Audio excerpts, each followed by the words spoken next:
The Meathead. Researchers' insight into the Meathead. Undated. Frankly, I'm not sure why they refer to this thing as a meathead at all. The creature has no head. It could best be described as a bloated, headless, humanoid monster. More easily cut than shot.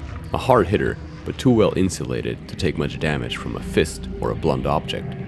It appears to have a symbiotic relationship with leeches, though these too are not the creatures you might recognize as such. The leeches appear to have acted as the creature's sensory organs, allowing him to see, to find prey, and to weaken that prey with their own poisonous bites. They are a clever extension of this creature, advanced troops in a way. Scognamiglio, that fool, he called them soul farmers, but I can't see why. He thought they were vampiric essentially, feeding on souls rather than blood. He imagined them walking into towns in the night, harvesting the souls of the people. But read just one first-hand description of this creature, and you will understand that it could not just walk into a town to quietly harvest the soul of its inhabitants. It had no eyes, no mouth to feed with, and it barely fit through most doors. It is not a subtle creature, not in any way leaving a trail of leeches in its wake. However, I believe I found documents that Scognamiglio missed in his single-minded focus on the occult, and I have unearthed a letter from our own R. Huff among the papers of William Salter, almost lost for the carelessness of my colleagues, that may illuminate its origins. Journal entry, author W.S., thought to be William Salter. Summer, 95.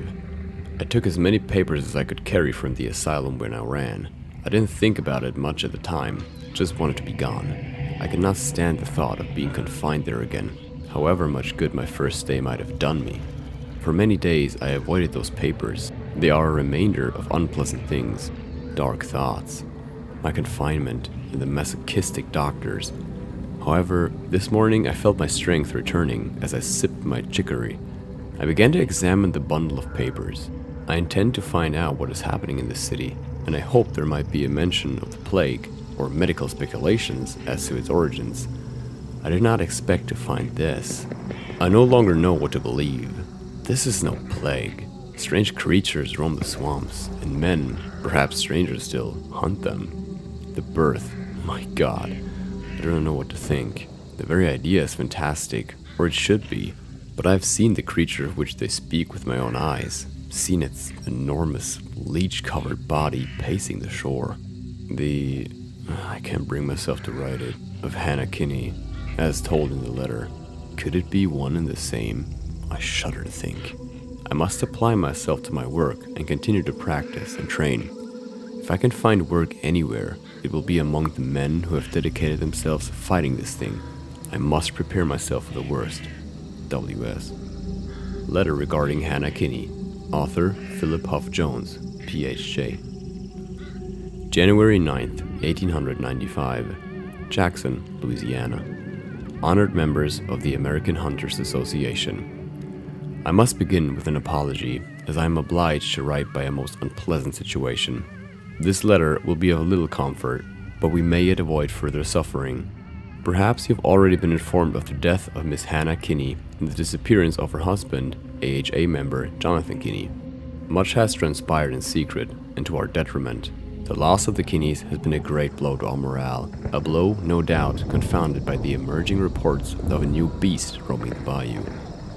The giant bloated carcass, allegedly blind, spews leeches which act as its eyes, what the lower ranks have taken to calling Meathead. The Kinney's own implication is inexplicable. It is my duty to elaborate it. You will be aware that for a time, the AHA did not allow the initiation of women, though it is unlikely that you know why we were forced to take this measure. The decision was much to our own detriment, I can assure you, for it was not a lack of skill that kept so large a group from our ranks. However, the horrible events that led to the decision have become of the utmost importance, and I will share their story with you now, believing that it will aid us in solving this difficult problem.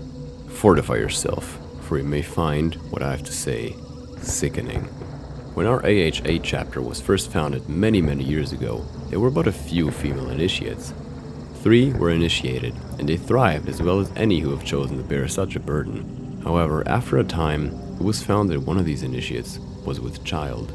Though we did not know it, This condition in the initiated is extremely dangerous, perhaps even more so than the creature and monsters to which we have become accustomed to facing in our work. After the quickening, the mother began to show great power, more than we had ever seen in a single hunter. We awaited the birth with trepidation. Toward the end of her term, the mother moved into AHA lodgings, and one of our own doctors remained at her side at all times. She did not survive the birth. The child, or better put, demon, for the ritual blood in her veins took human form through the flesh of the fetus, killed 12 hunters before it was laid to rest. I need not tell you that the scene was gruesome, for the creature had acquired great powers through the body and the breath of the mother. Through this event, we first learned of these gruesome possibilities. This brings me to the unfortunate fate of the late Miss Kinney and the events of this past month. Miss Kinney's husband was a member, and unable to keep a secret from his wife, he told her of our society and his role in it. Together, they performed the initiation ritual. She was the first female hunter to be initiated in many decades, and she disguised herself to avoid detection. However, the pair's considerable skill in the hunt did not escape notice. Together, they rid us of more terrible creatures than most of us will destroy in a lifetime, but in their place, they left something worse. A close friend of Mr. Kinney's became aware of the couple's secret this November past, after a desperate encounter with an entity of great power. He described Miss Kinney to me in a letter as follows. "I've never seen such a vicious display of power. We feared Hannah would be killed, yet she destroyed the entire horde herself, with a wrath, a fury, and a joy that I fear to recall. I urged Jonathan to inform the Society Council of their secret. He refused. I never saw him again." No human woman could survive the birth of such a child. While in the womb, it lends the mother unimaginable power. Once born, it seeks only to devour the host. Dr. Henry attended the birth and described her to me personally as follows.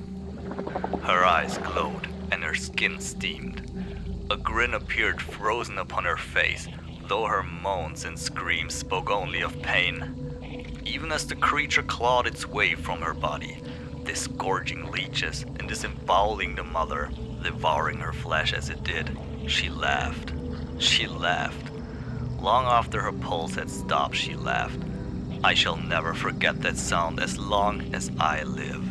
We should have burned the body. We should have burned the entire building to the ground." What emerged from the mangled corpse of Miss Kinney was already the size of a child of 6 or 7 years old, yet it bore no head, and in its place, a mass of leeches writhed. Dr. Henry fled, and by the time he returned to the lodge with a band of armed hunters, it and the body of the mother had gone. I suspect that it devoured the corpse, though perhaps we will see Miss Kinney's visage again in the bowels of the swamp, or in the belly of the spider. Who can say? The AHA stands at a crossroads.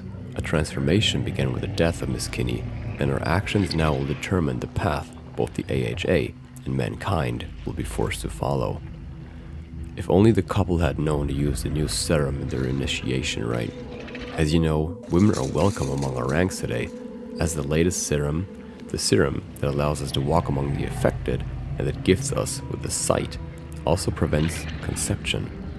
This information should not have been kept from you. It was both unethical and unwise. So much horror could have been avoided. These circumstances call for a more organized approach than to which we are accustomed.